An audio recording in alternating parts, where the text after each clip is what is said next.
ಗ್ರಾಮೀಣ ಭಾಗದಲ್ಲಿ ಶಿಕ್ಷಣ ಮತ್ತು ಆರೋಗ್ಯ ಕ್ಷೇತ್ರದಲ್ಲಿ ಕ್ರಾಂತಿ ಮಾಡಿರುವ ಡಾಕ್ಟರ್ ಪ್ರಭಾಕರ್ ಕೋರೆ ಅವರ ಕಾರ್ಯ ಶ್ಲಾಘನೀಯ. Doctor S Jaishankar. ದೇಶದ ನಾಗರಿಕರ ಶೈಕ್ಷಣಿಕ ಗುಣಮಟ್ಟದ ಮೇಲೆ ಆ ದೇಶದ ಪ್ರಗತಿ ನಿಂತಿರುತ್ತದೆ. ಕಳೆದ 10 ವರ್ಷಗಳಲ್ಲಿ ಜಗತ್ತೇ ನಮ್ಮ ದೇಶವನ್ನು ತಿರುಗಿ ನೋಡುವಂತಾಗಿದ್ದರೆ ಅದಕ್ಕೆ ನಮ್ಮ ಪ್ರಧಾನಮಂತ್ರಿ ನರೇಂದ್ರ ಮೋದಿಯವರ ದೂರದೃಷ್ಟಿಯೇ ಕಾರಣವಾಗಿದೆ. ಅದರಂತೆಯೇ ಗ್ರಾಮೀಣ ಭಾಗದಲ್ಲಿ ಮೌಲ್ಯಯುತ ಶಿಕ್ಷಣದ ಜೊತೆಗೆ ಆರೋಗ್ಯ ಕ್ಷೇತ್ರದಲ್ಲಿ ಕ್ರಾಂತಿ ಮಾಡಿರುವ ಡಾಕ್ಟರ್ ಪ್ರಭಾಕರ್ ಕೋರೆ ಅವರ ಕಾರ್ಯ ನಿಜಕ್ಕೂ ಶ್ಲಾಘನೀಯವಾಗಿದೆ ಎಂದು ವಿದೇಶಾಂಗ ಸಚಿವರಾದ ಪದ್ಮಶ್ರೀ ಡಾಕ್ಟರ್ ಎಸ್ ಜಯಶಂಕರ್ ಹೇಳಿದ್ದಾರೆ. ಅವರು ಬುಧವಾರ ದಿನಾಂಕ 28ರಂದು ಚಿಕ್ಕೋಡಿ ಪಟ್ಟಣದಲ್ಲಿ ಕೆಎಲ್ಇ ಸಂಸ್ಥೆಯ ನೂತನ ಸಿಬಿಎಸ್ಇ ಶಾಲೆಯನ್ನು ಉದ್ಘಾಟಿಸಿ ಮಾತನಾಡುತ್ತಿದ್ದರು. ಪ್ರಧಾನಮಂತ್ರಿ ನರೇಂದ್ರ ಮೋದಿಯವರ ಸುಶಾಸನ ಮತ್ತು ದೂರದೃಷ್ಟಿಯ ಫಲದಿಂದ ದೇಶ ಪ್ರಗತಿ ಪಥದಲ್ಲಿ ಸಾಗುತ್ತಿದ್ದು, ಸ್ವಾತಂತ್ರ್ಯದ ಅಮೃತ ಕಾಲದಲ್ಲಿ ನಾವೆಲ್ಲರೂ ಹೆಮ್ಮೆಯಿಂದ ಹೆಜ್ಜೆ ಹಾಕುವಂತಾಗಿದೆ. ನರೇಂದ್ರ ಮೋದಿಯವರು ಹಾಕಿರುವ ಪ್ರಗತಿಯ ಭದ್ರ ಬುನಾದಿಯಿಂದ ದೇಶ ಎತ್ತರೆತ್ತರಕ್ಕೆ ಏರುವ ಅವಕಾಶ ಒದಗಿದ್ದು, ನಾವೆಲ್ಲರೂ ದೇಶದ ಪ್ರಗತಿಗಾಗಿ ಸಹಕರಿಸುವ ಅವಶ್ಯಕತೆ ಇದೆ ಎಂದರು.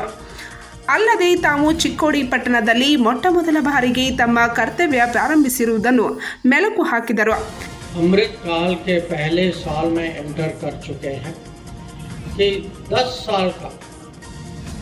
साल का जो सॉलिड फाउंडेशन जो मोदी जी ने देश को दिया है, एक किस्म से आज एक वो लॉन्चिंग पैड बन गया है और हम जो है आगे एक बहुत बड़ी छलांग लगाने के लिए तैयारी कर रहे हैं.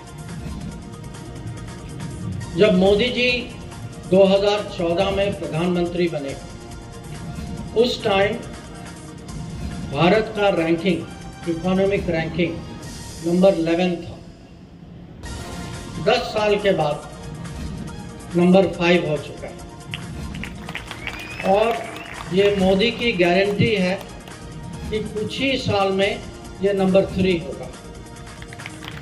और जो युवा पीढ़ी जो बैठी है, मैं उनको बिल्कुल विश्वास दिलाना चाहता हूँ कि कुछ ही दशकों में भारत जो है देश की दुनिया की एक टॉप इकोनॉमी है. पर टॉप इकोनॉमी कैसे बनती है? अपने आप तो बनती नहीं, इसके लिए परिश्रम करना पड़ता है, मेहनत करना पड़ता है. और आप लोग देखिए कि पिछले 10 साल में कितना काम हुआ, कितना मेहनत किया. कि अगर हम देखें हमारे यहाँ पिछले 10 साल में बहुत सारे प्रोग्राम आए. अन्न योजना आया है कि गरीब लोग उनको कोई देश में कोई भूखा न जाए. लोगों को मुद्रा में लोन मिला, खासकर वुमेन लेडीज को लोन मिला.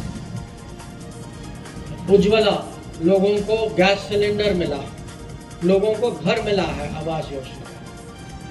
अब जब मैं देश के बाहर जाता हूँ, सबसे ज़्यादा इंटरेस्ट लोगों को दुनिया में इंटरेस्ट सबसे ज़्यादा होता है कि इंडिया में प्रोग्रेस क्या होता है.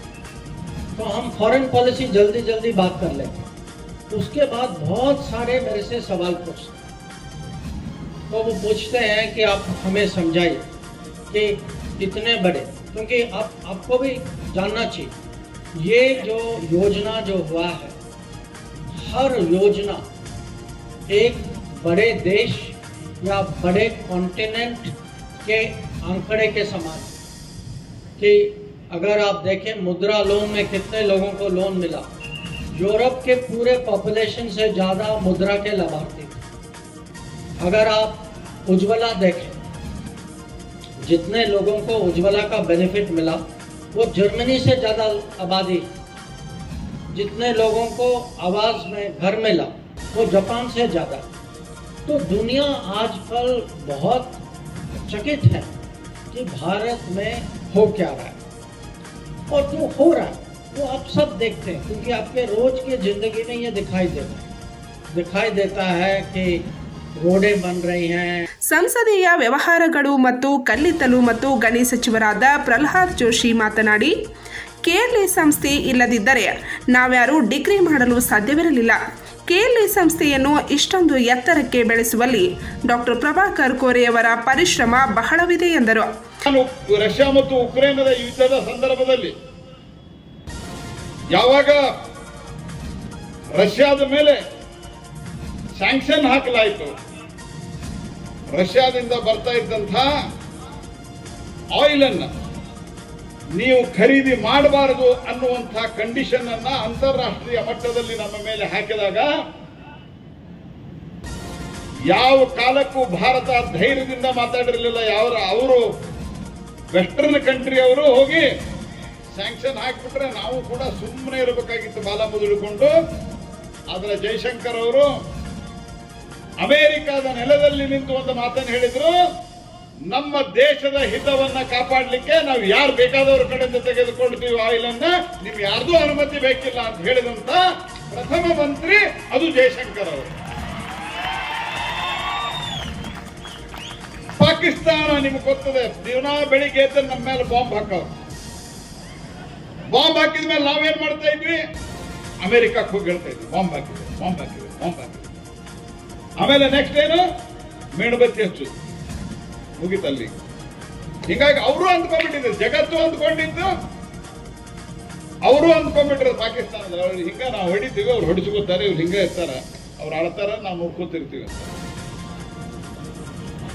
ಒಂದು ಕಡೆ ಯಾವ ಪಾಕಿಸ್ತಾನ ಈ ರೀತಿ ವರ್ತಿಸ್ತಾ ಇತ್ತು, ಆ ಪಾಕಿಸ್ತಾನಕ್ಕೆ ಎಲ್ಲಿ ಉಗ್ರವಾದಿಗಳಿದ್ರು ಅವರ ಮನೆಯನ್ನ ಹಕ್ಕು ಹೊಡೆದಂತಹದ್ದು ಭಾರತ ಇದು ಮೊದಲನೇ ಸರ್ತಿ. ಆದ್ರೆ ಅದರ ಜೊತೆಗೆ ಡಿಪ್ಲೊಮ್ಯಾಟಿಕ್ ಟೈಸ್ ಅಲ್ಲಿ ರಾಜತಾಂತ್ರಿಕವಾಗಿ ಪಾಕಿಸ್ತಾನವನ್ನ ಏಕಾಂಗಿ ಮಾಡಿದಂತಹ ಸೂತ್ರಧಾರ ನರೇಂದ್ರ ಮೋದಿ ಅವರ ಮಾರ್ಗದರ್ಶನದಲ್ಲಿ ಯಾರಾದರೂ ಇದ್ರೆ ಅದು ಯಾರು ಯಾರು ಅದು ನಮ್ಮ ಜೈಶಂಕರ್ ಅವರು. ಮತ್ತು ಅಂಥ ಜೈಶಂಕರ್ ಅವರು he has started his career from Chikkodi.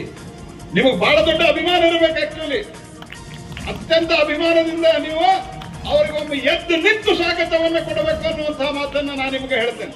ವೇದಿಕೆ ಮೇಲೆ ಕರ್ನಾಟಕ ಸರ್ಕಾರದ ದೆಹಲಿ ಪ್ರತಿನಿಧಿ ಪ್ರಕಾಶ್ ಹುಕ್ಕೇರಿ, ಕೆಎಲ್ಇ ಸಂಸ್ಥೆಯ ಸದಸ್ಯರಾದ ಡಾಕ್ಟರ್ ವಿ.ಎಸ್. ಸಾಧುನವರ್, ಕೆಎಲ್ಇ ಆಡಳಿತ ಮಂಡಳಿಯ ಕಾರ್ಯದರ್ಶಿಗಳಾದ ಡಾಕ್ಟರ್ ಬಿ.ಜಿ. ದೇಸಾಯಿ, ಚಿಕ್ಕೋಡಿ ಪುರಸಭೆ ಮಾಜಿ ಅಧ್ಯಕ್ಷರಾದ ಪ್ರವೀಣ್ ಕಾಂಬ್ಳೆ ಉಪಸ್ಥಿತರಿದ್ದರು.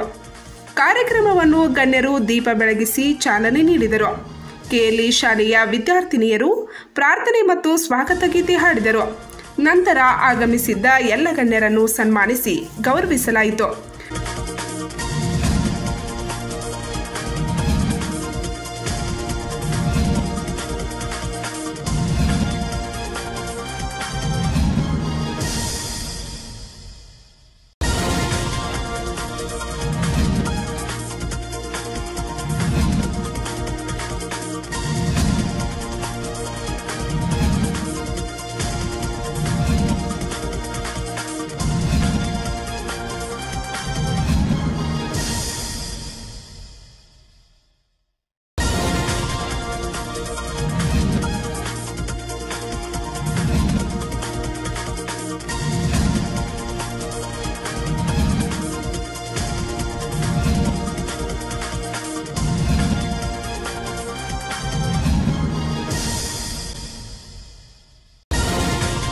ಡಾಕ್ಟರ್ ಪ್ರಭಾಕರ್ ಕೋರೆಯವರು ಸ್ವಾಗತಿಸಿ ಪ್ರಾಸ್ತಾವಿಕವಾಗಿ ಮಾತನಾಡಿದರು.